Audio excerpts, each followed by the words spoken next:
अस्सलामुअलैकुम जी। Fundamental of physics Halliday Resnick Walker का 10th एडिशन है। चैप्टर 12 चल रहा है इक्विलिब्रियम एंड इलास्टिसिटी प्रॉब्लम 26 है। हमें एक फिग दी गई है 12.43। वो कहता है क्लाइंबर है जो लीन कर रहा है against the vertical ice wall. Negligible friction है।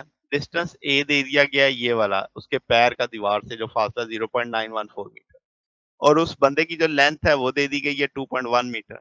सेंटर ऑफ मास जो डिस्टेंस है आपके पास वो दे दिया गया 0.940 उसके ग्राउंड और फीट के कॉन्टेक्ट से। वो कहता है वर्ज ऑफ स्लाइडिंग है, what is the coefficient of static friction, बताओ जी। तो पहले तो हम टॉर्क का कंसेप्ट लेते हैं, फ्री बॉडी डायग्राम बना लेंगे। इस पॉइंट को मैं पिवट मान लेता हूँ ओ को। ये उस बंदे की बॉडी थी एल, ये उसका सेंटर था डी, यहाँ पे उसका वेट एक्ट कर रहा है दीवार के साथ, चूंकि उसने फोर्स लगाई हुई है तो दीवार नॉर्मल फोर्स लगाएगी जिसे मैंने Fn2 कह दिया है। अब यहाँ पे पाँव पे उसके फर्श पे लगे हुए हैं तो यहाँ पे भी एक नॉर्मल फोर्स होगी, इसे हमने Fn1 कह दिया है। फ्रिक्शन जाहिर सी बात है, अगर उसने स्लिप होना है तो पीछे जाना है तो फ्रिक्शन उसके मुखालिफ होगी, नेगेटिव एक्स एक्सिस की जानिब। तो ये जनाब अब आपके पास आ रहे हैं, तो ओस देखा जाए तो Fn1 और Fs की कोई टॉर्क पैदा नहीं करेंगे क्योंकि ये पिवट में से गुजर रहे हैं। अब कितनी फोर्सेस रह गई, एक mg रह गया और एक Fn2 रह गया। mg पिवट से कितनी दूर है d, तो हम कहेंगे d cos ऑफ थीटा, क्योंकि आपके पास यही परपेंडिकुलर कंपोनेंट बनेगा इनटू mg के साथ, क्योंकि r परपेंडिकुलर चाहिए ना हमें। फिर l sin थीटा ले लेंगे और Fn2 आ जाएगा, यानी l का जो कंपोनेंट होगा l sin थीटा जो इसके परपेंडिकुलर आएगा। तो ये जनाब अब आपके पास सम ऑफ टार्क आ जाएगा, यहाँ से Fn2 निकाला जा सकता है। mg अब आपने मैंने हाईलाइट किया हुआ है, यहाँ से हमें इसकी वैल्यू चाहिए क्योंकि d भी दिया हुआ है, थीटा में फिल वक्त मालूम नहीं है, इसे हम बाद में एडजस्ट कर लेंगे।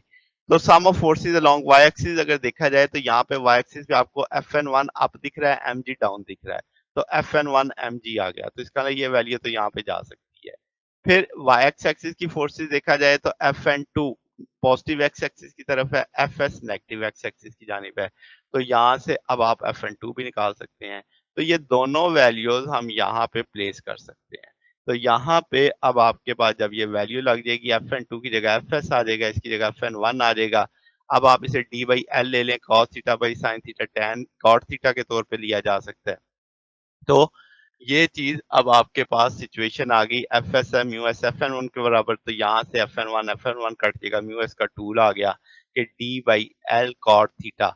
अगर आप इस ट्रायंगल में देखें तो कॉट निकाला जा सकता है, आपको तीनों साइडें मालूम है, ये a है, ये l है, ये तो ये square root L square minus A square हो जाएगा। अब tan का उलट होता है, tan क्या होता है, परपेंडिकुलर ओवर बेस, तो ये क्या हो जाएगा, बेस ओवर परपेंडिकुलर, तो वो बेस ओवर परपेंडिकुलर की वैल्यू लगा दी। तो बेस ए था, perpendicular L square minus A square square root था। अब आप इस सारी वैल्यूज को जानते हैं, डी भी जानते हैं, एल भी जानते हैं, ए भी जानते हैं, वो सारी वैल्यूज प्लेस की तो म्यू एस आ जाएगा 0.216। तो ये जनाब हमारे पास सोल्यूशन है। अगर आपको इसमें कोई बात पूछनी हो, डाउट हो, तो नीचे कमेंट्स में पूछ सकते हैं।